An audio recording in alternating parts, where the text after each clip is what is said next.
South India shopping mall kilo sale అభిమానుల కోరికపై శ్రావణంలో కూడా ఆషాఢం ధరలకి.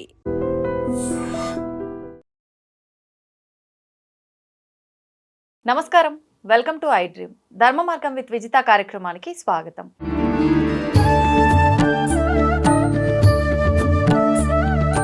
ప్రస్తుతం మనతో పాటు ఉన్నారు ప్రముఖ ఆధ్యాత్మికవేత్త బట్టిప్రోలు విజయలక్ష్మి గారు. ఇప్పుడు అమ్మతో మాట్లాడి మరిన్ని విషయాలు తెలుసుకుందాం.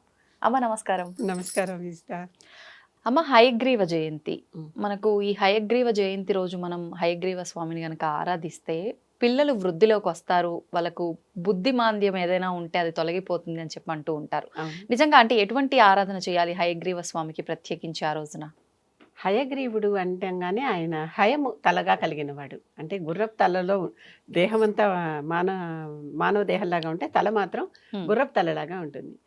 ఈ గుర్రపు తలలో ఉన్నటువంటి ఈయన ఒక రాక్షసుడు వేదాలను ఎత్తుకుని, ఎందుకంటే వీళ్ళందరూ రాక్షసుడు ఎప్పుడు వీళ్ళు వేద విద్యను చేస్తే వీళ్ళు బుద్ధిమంతులు అయిపోతారు. మన విద్య అంతా వేదం నుంచే, విద్య అంటేనే వేద అనే మాట మీద నుంచి వచ్చింది కనుక ఆ విద్య వీళ్ళకి అక్కడి నుంచి వచ్చింది. విద్య లేకుండా చేస్తే విద్యా విహీనులు అయిపోతారు.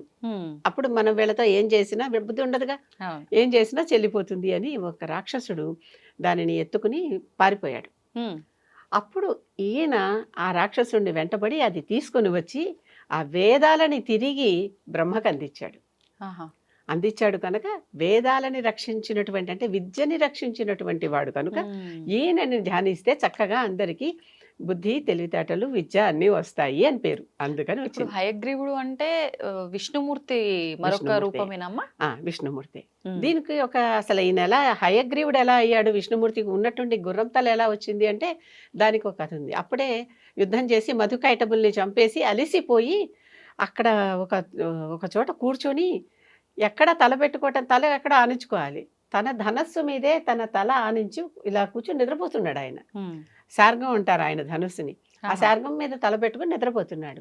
ఈ లోపల ఈ హయగ్రీవుడు బయలుదేరాడు రాక్షసుడు. ఈ హయగ్రీవుడు అంతకు ముందరే రకరకాల తపస్సు చేసి వరాలు పొందాడు అమ్మవారి దగ్గర. నాకు మరణం లేకుండా వరం, ఆ వరం అనేది ఉండదు, ఇంకేమన్నా కోరుకోమన్నారు. అంటే ఆలోచించాడు, నాది గుర్రపు తల కదా, ఇలా గుర్రపు తల కల వాళ్ళు ఎవరైనా ఉన్నారా ఇప్పుడు అని అడిగాడు. ఎవరు లేరు అన్నది ఆవిడ. అయితే నాలాగా గుర్రపు తల ఉన్నవాడితోనే నాకు మరణం కలగాలి అని వరం కోరాడు. సరే, ఇది బానే ఉంది, గ్రాంటెడ్. వింత వింత కోరికలు, అంటే వింత వింత ఏదో విధంగా ప్రాణాలను కాపాడుకోవాలని చేసే ప్రయత్నాలు ఇవన్నీ. అయినప్పటికీ పుట్టినవాడు పోక తప్పదు కదా. కనుక ఇప్పుడు హయగ్రీవుడు ఈయనేమో నిద్రపోతున్నాడు, ఈ హయగ్రీవుడేమో వేదాలు ఎత్తుకుపోయి దాక్కున్నాడు. అప్పుడు హయగ్రీవుడు వీళ్ళందరూ దేవతలందరూ కలిసి విష్ణుమూర్తిని లేపాలంటే నిద్రపోతున్న వాడిని లేపితే బ్రహ్మహత్య పాతకంతో సమానం. దీని గురించి ఒకసారి ఎప్పుడన్నా చెప్పుకుందాం.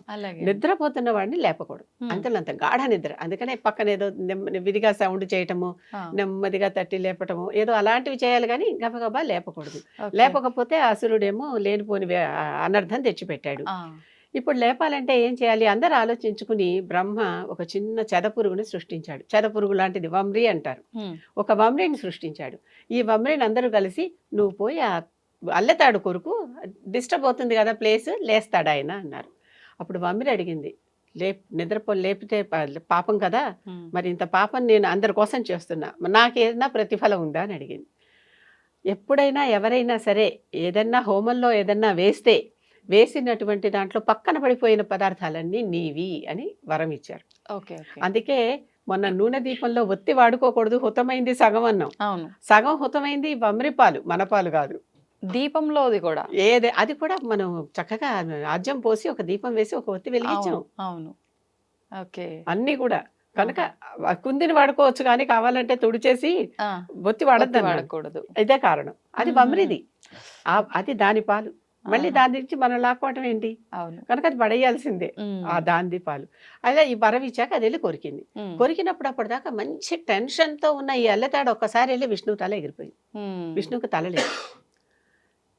తలలేని విష్ణువు ఇప్పుడు ఎలా చేయాలి యుద్ధం?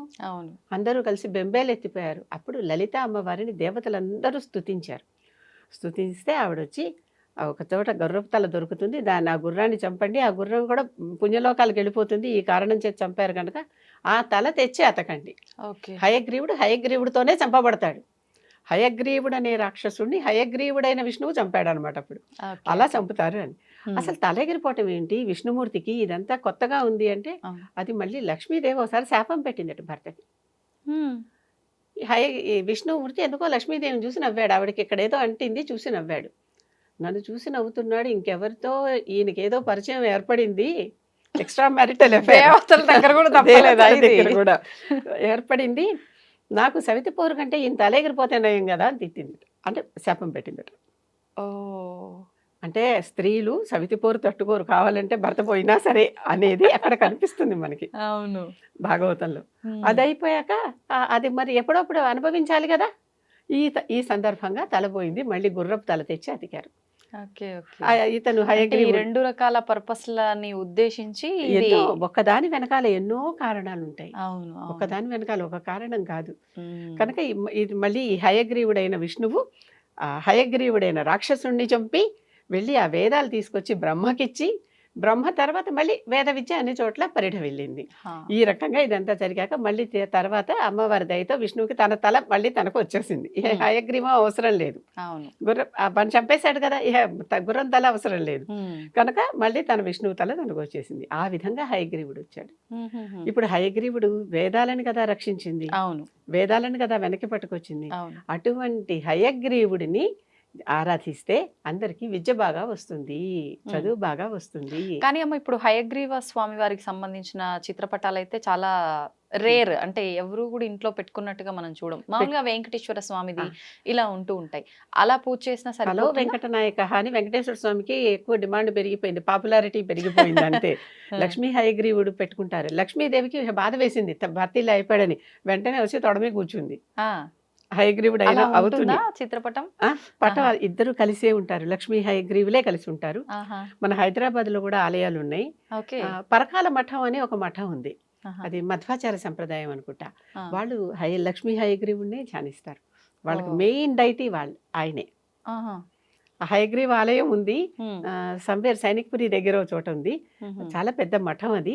ఆ మఠంలో విగ్రహాలు అవి చాలా అద్భుతంగా ఉంటాయి, వెళ్ళొచ్చు చూడొచ్చు. మీరు చక్కగా షూట్ కూడా చేసుకోవచ్చేమో వాళ్ళని అడిగి. పరకాల మఠం అక్కడ హయగ్రీవుడిని ధ్యానిస్తే వచ్చేది బుద్ధి, తెలివి, చదువు. జ్ఞానానందమయం దేవం నిర్మల స్ఫటికాకృతిం ఆధారం సర్వ విద్యానాం హయగ్రీవం ఉపాస్మహే. అది ఆయన స్తోత్రం, ఆయన ధ్యానం చేసే శ్లోకం. ఆ రోజున ఈ శ్లోకం చేసుకోవాలంటారా? ఈ శ్లోకం చేసుకుంటే మంచిది.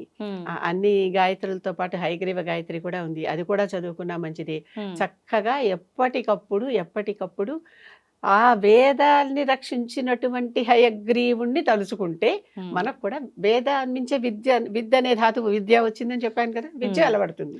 ఇప్పుడు ఈ హయగ్రీవ జయంతి శ్రావణ పౌర్ణమి రోజు, శ్రావణ పౌర్ణమి నాడు ఇదంతా జరిగింది. ఆయన ఆ రోజునే గుర్రం తలతో హయగ్రీవుడు అయ్యాడు కనుక ఆ శ్రావణ పౌర్ణమిని ఆయన బర్త్డే లాగా చేసుకుంటాం అనమాట. జయంతి అంటే బర్త్డే కదా. అవునమ్మా. కనుక ఆయనకి జయం చేకూరాలని ఆయనకి ఆ రోజున జయంతి చేస్తాం. అది హయగ్రీవ జయంతి వెనకాల ఉన్న కథ ఇది. ఆ శ్లోకం గనక మనం చదువుకుంటే చక్కగా ఆయన ప్రసన్నుడు అవుతాడు, మనకి విజ్ఞాని జ్ఞానాన్ని ఇస్తాడు. అదే కదా కావాలి అందరికీ. ధన్యవాదాలమ్మా. నమస్తే.